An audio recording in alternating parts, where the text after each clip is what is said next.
Professor Anna Dolice, who is a professor at Rabdan Academy in the United Arab Emirates. And Professor Dolice will be talking to us about estrangement, silent reception, and empowerment, explaining Russia's approach to international law. And we are looking very much forward to your presentation, Professor Dolice, please.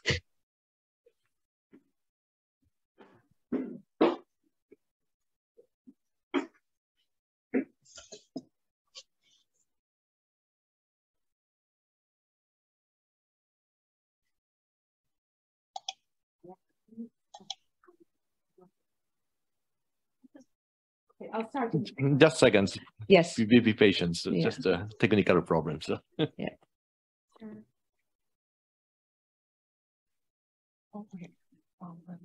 Yeah. I'll start in the meantime. So good evening, everyone. I know it's a very tough job to be between, to be the last speaker in between, to be between the conference and the dinner. So please bear with me. And first of all, thank you certainly to the Institute of Comparative Law, to Waseda University, to Japan Society for Promotion of Research, to Professor Takao for putting this wonderful conference here together and for allowing me to be participating in it. So the presentation differs a little bit from the abstract submitted for the conference, because in fact, the abstract is part of a larger project, of a bigger project and bigger aspiration, perhaps to think about non-native speakers of international law. And I hope that I understand that it is a good job for a conference to, if we achieve the possibility of creating more questions, it's a good intellectual, it's a successful intellectual exercise. But I hope that my presentation will contribute to the aspiration to seek more solutions to the current crisis. That's my hope, certainly. So the idea of non-native speakers of international law comes from the combination of two fields of scholarship, and that is linguistics and international law. So a lot of things that I will be saying here are drawn from linguistics and sociolinguistic studies. And I've published a paper about this in 2016, just before I joined the government service. And now that I've returned back to academia, I've wanted to turn it into a manuscript and basically develop it into a serious argument that has different sides. So the idea of being a non-native speaker is a popular one in pop culture and in media. I'm sure we all connect to this idea individually from different perspectives, and the photo from the movie illustrates that, as well as other shots from current series, shows, books. Right? We remember Borat, a stranger, the other, who finds himself in very awkward situations, awkward and funny situations in a different settings, and Emily in Paris, and then there's a novel. All of these explore from the culture's perspective, ups and downs, funny, creative, yet challenging adventures of a non-native speaker. And I found this fascinating letter, it's also online, by 14-year-old Fidel Castro to Franklin Roosevelt, which is written in a voice of a non-native speaker. And in it, I'm sure you will discover a lot of things that are familiar to you. Naivete, direct address, some mistakes, jokes, humor, but a kind of cute directness that characterizes non-native speakers of any language. Okay, this is little Fidel Castro, who's writing a public letter, a personal letter to then President of the United States, asking for some dollars. Okay, so intellectually and from the scholarly perspective, where we are starting, we're starting from the discussion that international law is language. it's very well established in international law. It was mentioned here by preceding speakers. International law is language. Some lawyers speak it fluently, and international law is what lawyers say. It's a global discourse, and so on. With David Kennedy, Marty Koskaniemi, and many, many other scholars who are playing with that idea. However, it has never developed further into a clear conceptualization of the question. If international law is language, then perhaps it has native speakers and non-native speakers. And if it does, who are these? And what happens if you exercise yourself or perform as a non-native speaker as opposed to a native speaker? And what are the consequences? What are the power hierarchies? These issues are well discussed in linguistic scholarship, of course, and this is from where I borrow. Of course, the definitions that I present here, they have been criticized. Nothing is as essentialist as the non-native speaker. They've been criticized in linguistic scholarship as well. And of course, we know, and this is important also to say, it's not only about the language and the knowledge, the fluency in particular language, but also about the social environment, upbringing, acculturation, socialization in particular culture. So that's social linguistics arriving at the scene. So an important notion for us, definitely, and I think a useful notion, is the native speakers' speech community. So basically, in a nutshell, and I developed this in a paper better, native speakers are those that hold the power of judging the grammaticality of particular language. So they are the ones who have a final say, a right to say, or they think they have the right to say, this is grammatically correct, and this is awkward. And this is not a native way to pronounce particular words or to write a particular sentence, right? So this is the native speakers community.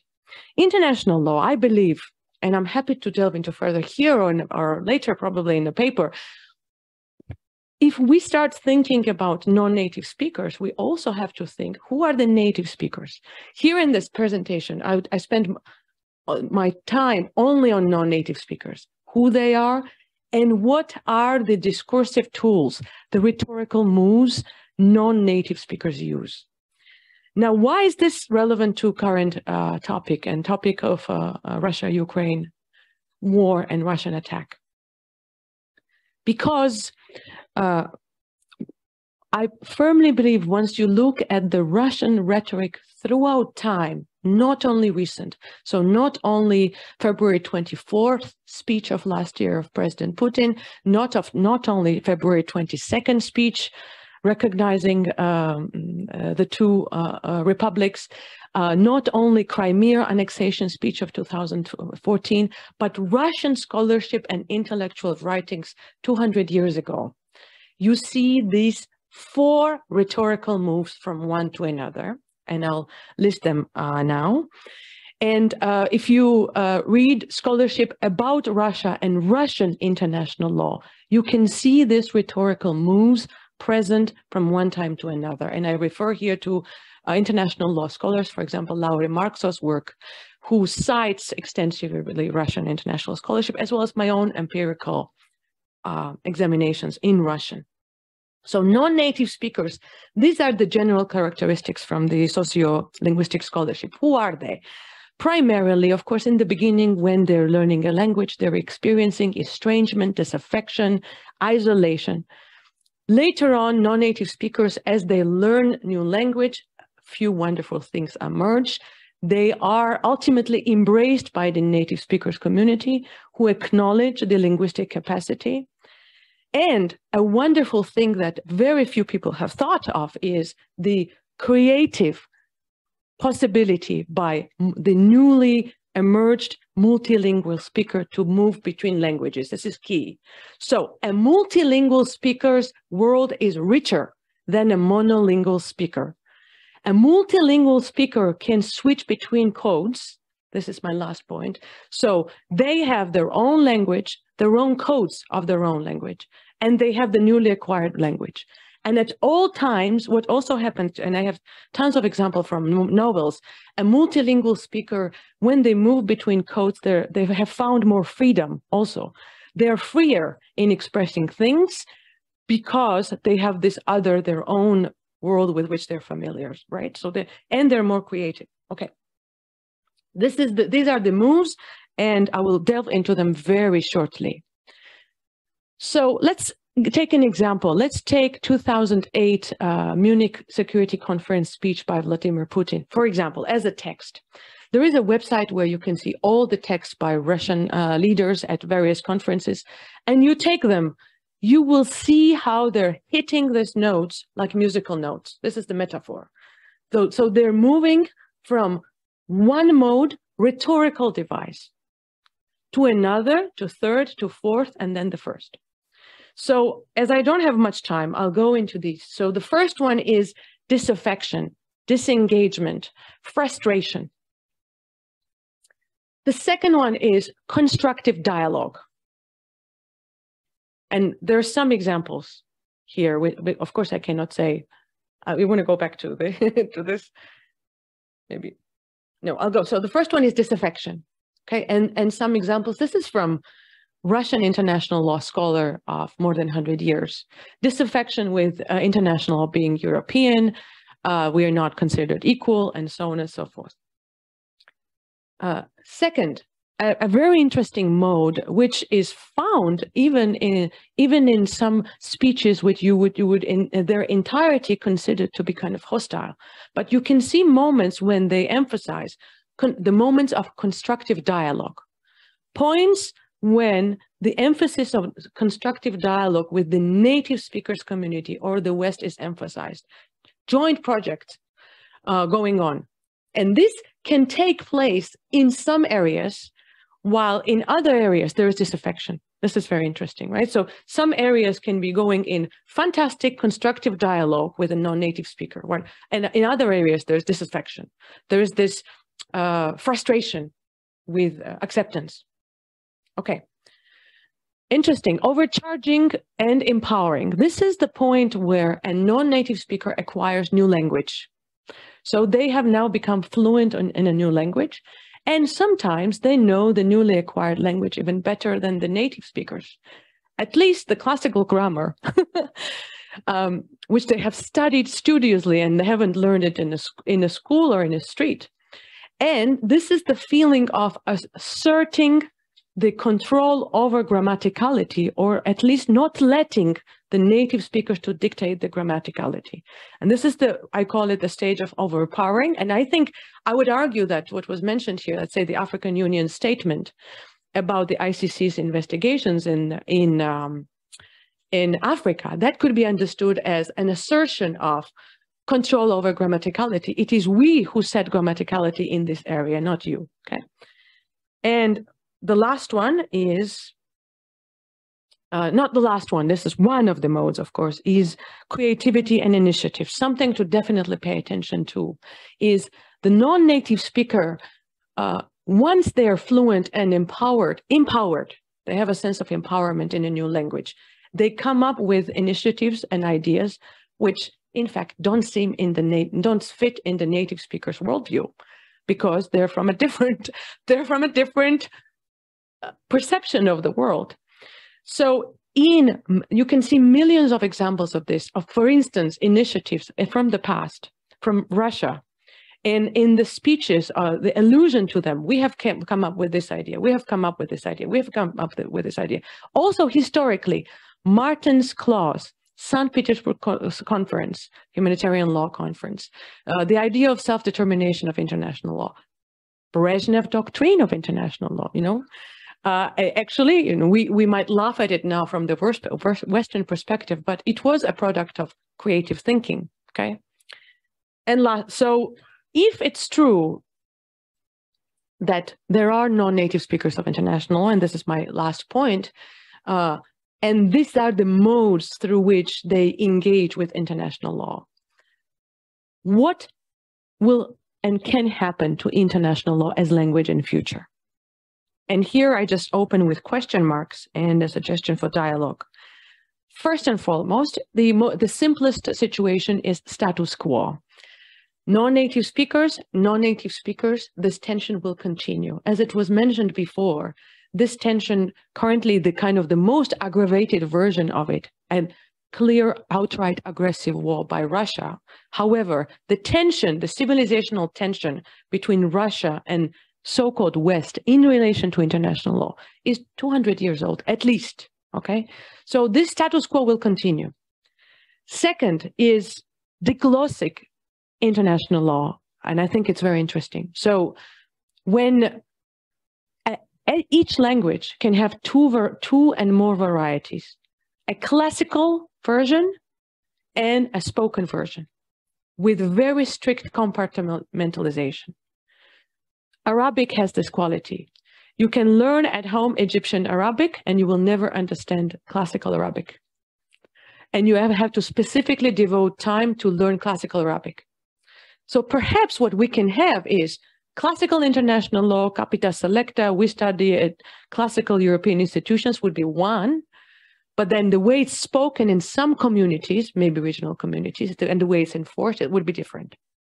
And the third one is embracing multilingualism, and this refers to both the native speakers community and the non-native speakers. If we all start thinking what kind of richness and wealth is associated with multilingual thinking, switching between codes, and we all start accepting this, perhaps we will arrive at a different future. Thank you.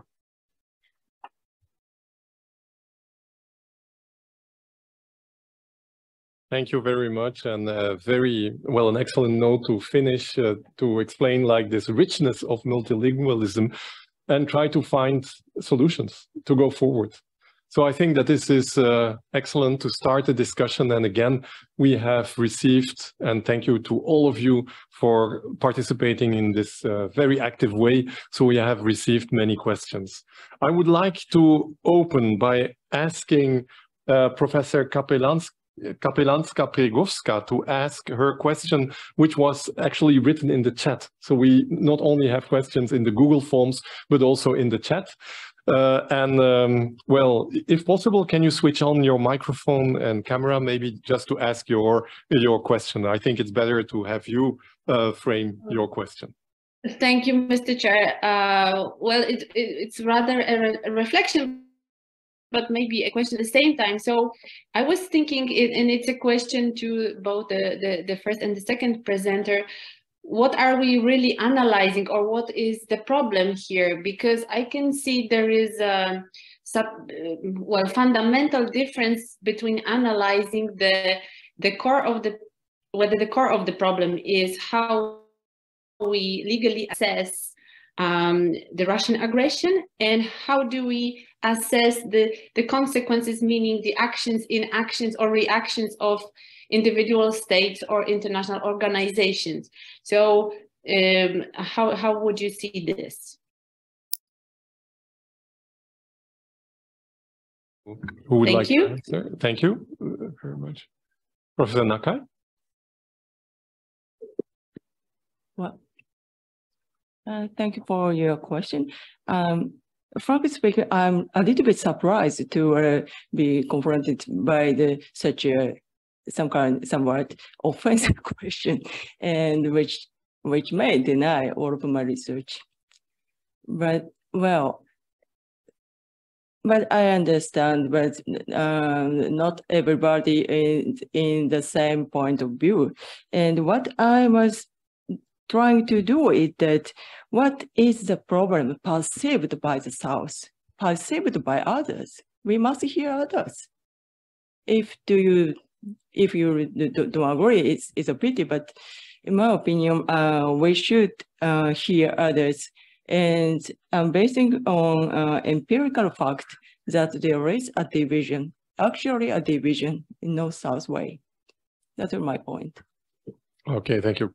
Professor Labuda, you also would like to say something? Yeah, I think sort of building on this, I think maybe also in defense of the person asking the question, I don't think she was trying to sort of call into question what we were arguing, but I think if I understood the question correctly, she was making a very sharp distinction on the one hand between sort of doctrinal interpretation, how one engages with the norm, how one interprets doctrinally the prohibition on the use of force, and then sort of our presentations, which were going in the same direction, sort of analyzing the reaction of the international community.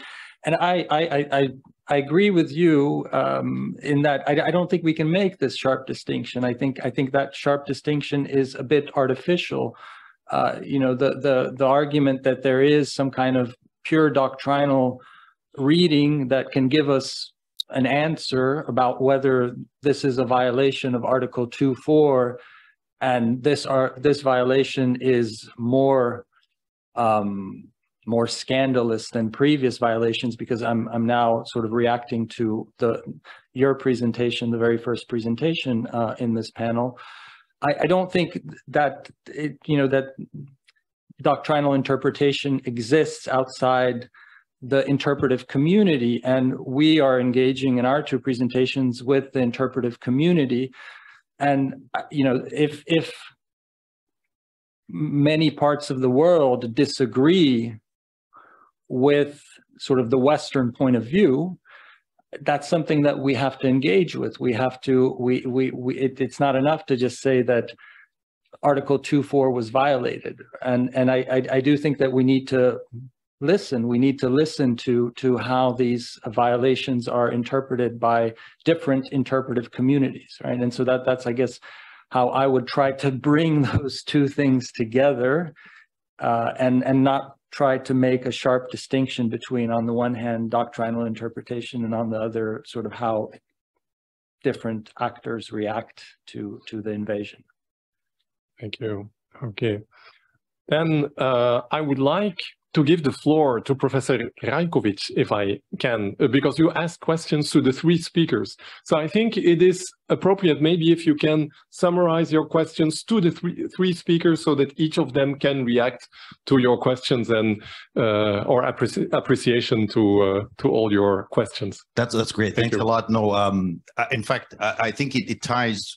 The questions were asked separately, so now I'll put it first to Anna, I guess, because I think it flows better backwards. So I really appreciate what you've done here, and this ties into a conversation I had last night when somebody asked me, do you consider yourself an international lawyer? And I said no. And the reason I said no is that while that is my business card, that is my formal function, I implicitly feel an imperialism to the term, because it weds me to a particular vocabulary when I say that, in a particular conceptual field. And that denies what I think is the most empowering aspect of being just a lawyer, is that we are world makers. Lawyers are world makers. We create names for things, we create concepts for things, we create theories, we create the ability for people to see. And I think it's a fantastic point that you make.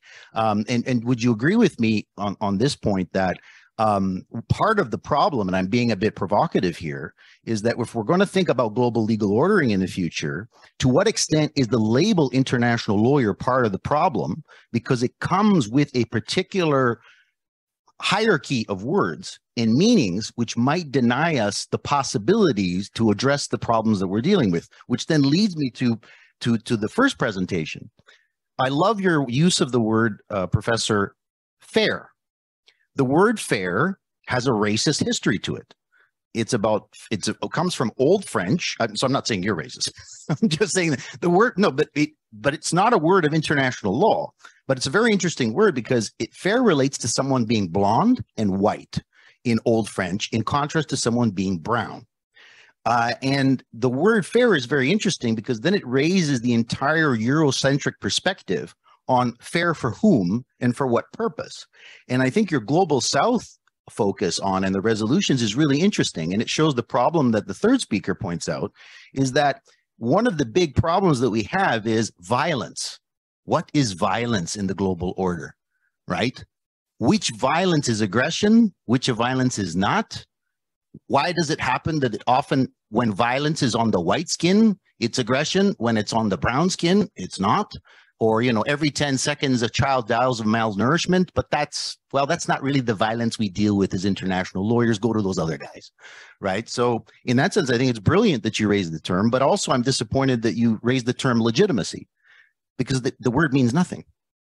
It means everything and nothing at the same time. So, but I think it's a really good point that you're raising about fairness for whom and how you're showing it. And then the last point, if we're world makers as lawyers, why use the word multilateralism? We've never had multinationalism. I mean, formally we've had it, but multilateralism has always been directed and guided by North Atlantic countries, right? So in some ways, should we be stuck to that vocabulary? Regionalism, fragmentation. Is it normative fragmentation? Is it, you know, political fragmentation? So anyhow, those are my comments. Okay, excellent. So Professor Dolice first, then Professor Nakai, and then Professor Labuda. Yeah, very shortly. Thank you so much. I think, I think you raised the right point, but I wouldn't be so skeptical about international lawyers, because one way for international law as language to be more embracing is to continue like languages do in general, and languages add words and concepts all the time.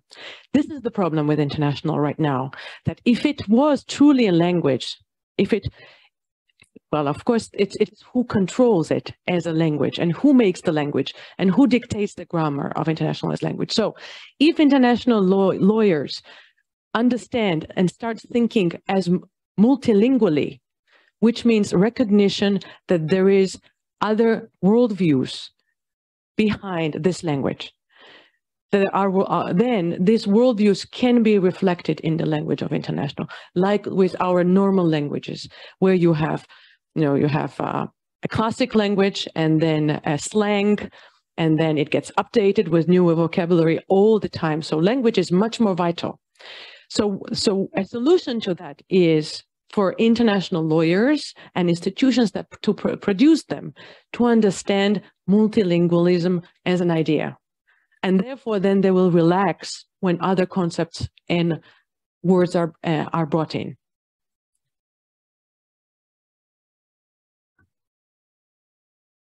Well, thank you very much for your comment.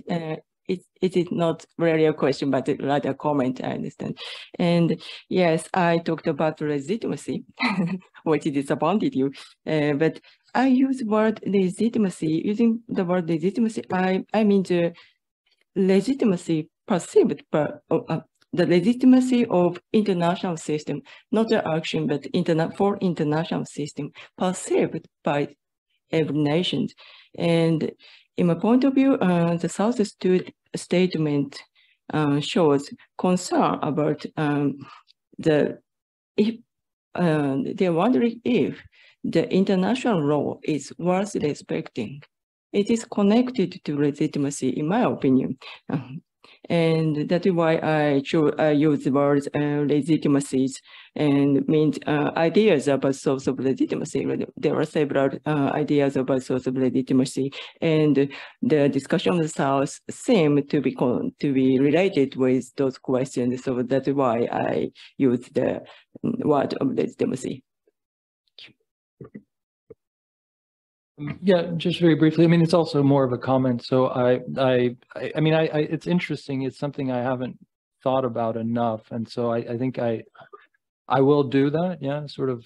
I think we should have a chat also, so you can share with me your thoughts about this, because I certainly haven't analyzed it in that register. So yeah, I'll leave it at that. Thank you. Okay, it's Professor Nakai received 2 question papers. After reading those papers, and please give a reply to audiences. Thank you very much. The first question came from Professor Shahabuddin, University of Birmingham. Thank you very much. And I'll read the question. So you think that this engagement of the Global South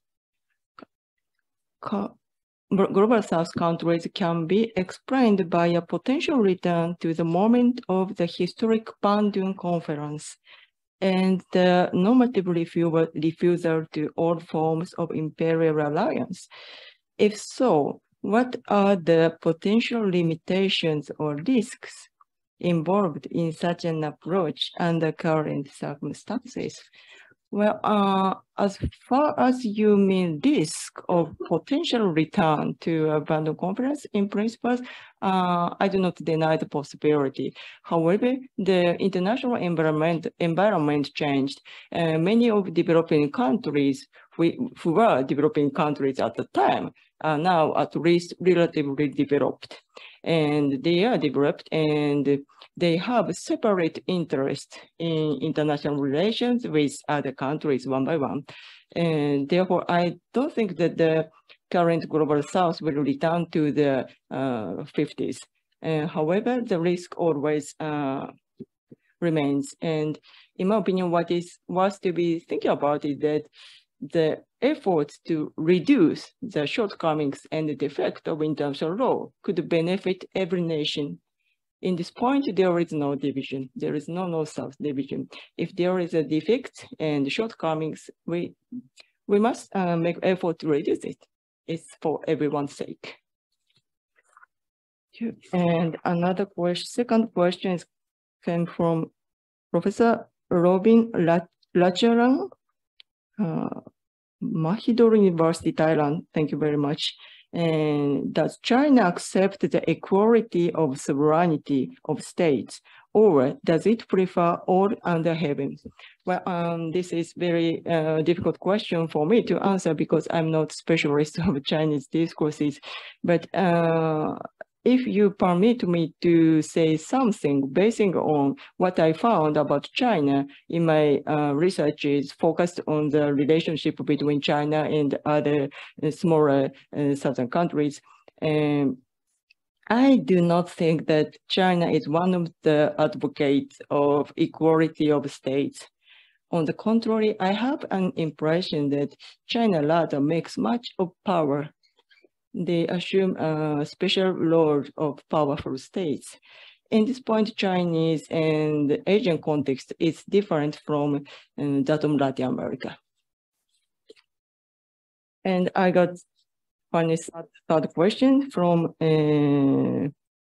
Professor Rosmarinda, Faculty of Law, Universities, Sumatra, Indonesia. Thank you very much.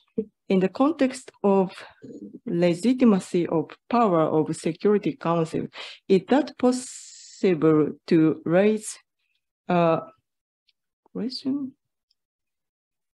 aggression on the states of Russia as a state? Sorry, I can't read the handwriting. And Professor Rosmarinda, would you repeat your question, if you don't mind?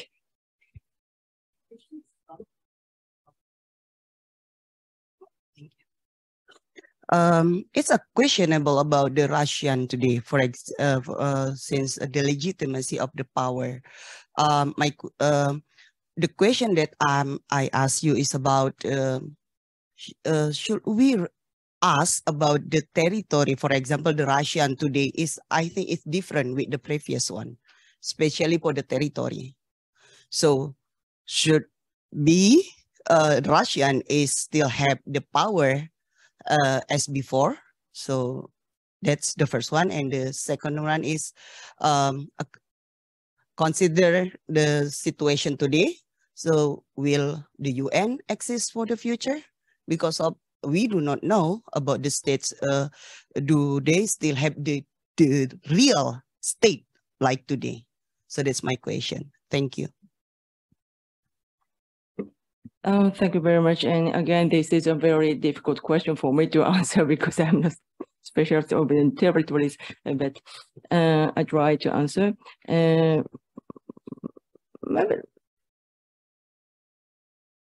Which territory?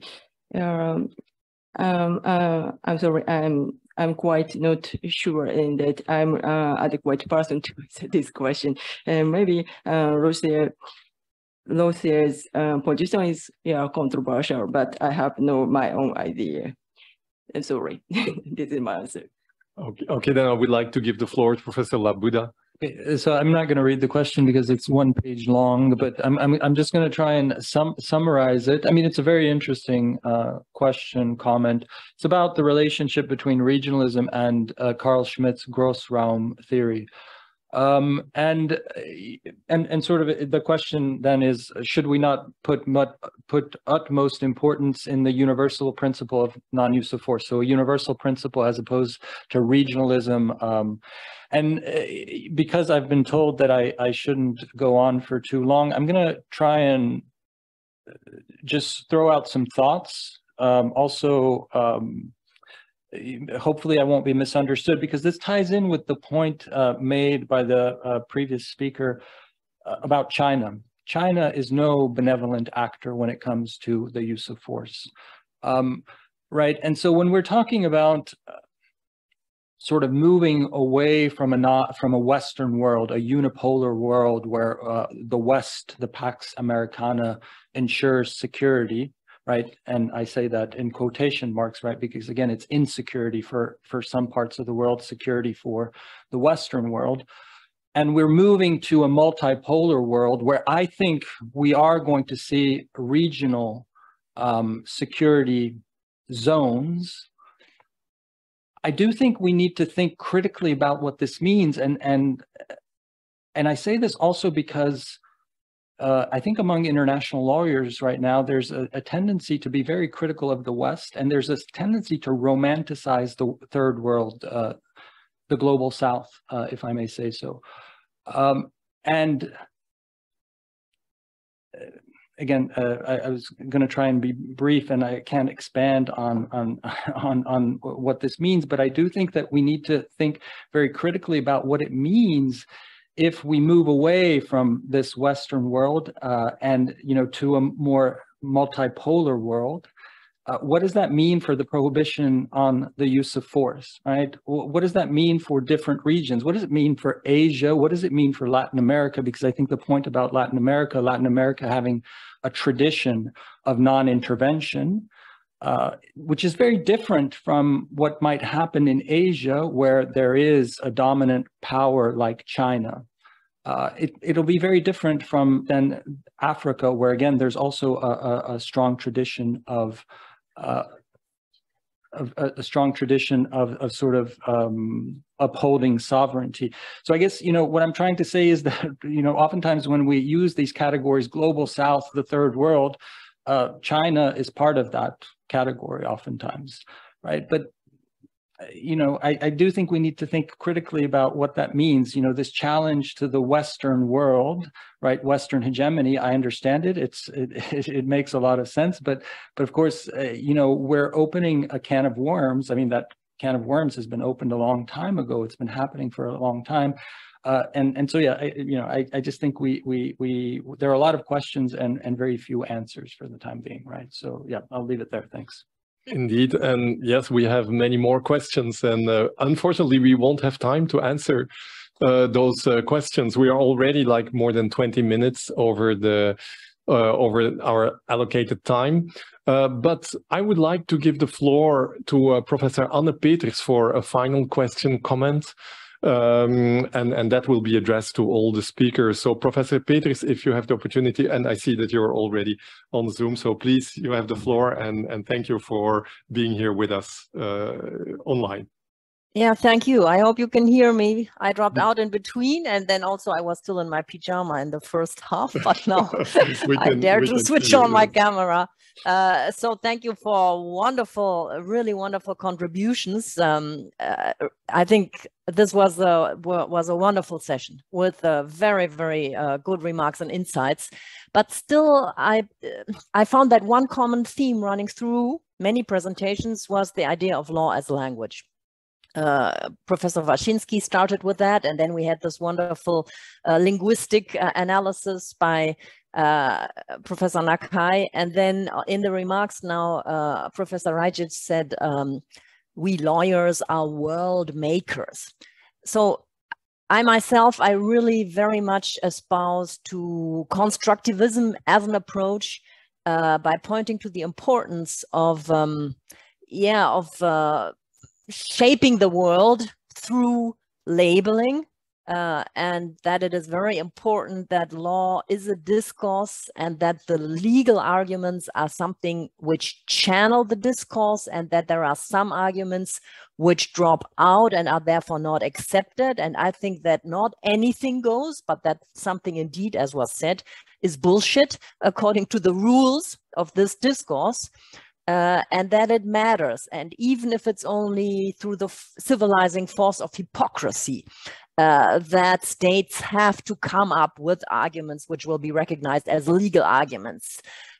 However, we should not leave out of the picture that this is really only one side, because the language does not make the world completely. We've heard by Matthias Kumm that I think all decisive in the situation we are in is here now, who has nukes and who doesn't.